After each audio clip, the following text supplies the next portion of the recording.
ஒரு நாள் சிறந்த மனிதர் ஒருவர் தஜ்ஜாலிடம் செல்வார். அல்லாஹ்வின் தூதர் அவர்கள் எச்சரிக்கை செய்த தஜ்ஜால் நீதான் என்று நான் உறுதியாக நம்புகிறேன் என்று அவர் கூறுவார்.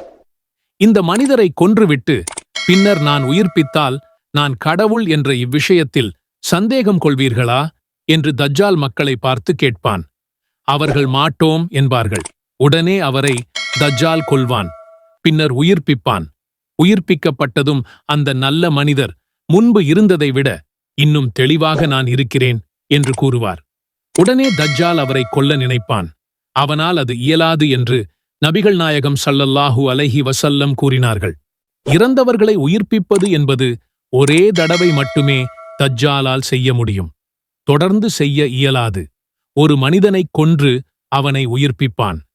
மற்றவர்கள் விஷயத்தில் அவனால் இவ்வாறு செய்ய இயலாது என்று நபிகள் நாயகம் ஸல்லல்லாஹு அலைஹி வஸல்லம் அவர்கள் கூறினார்கள்.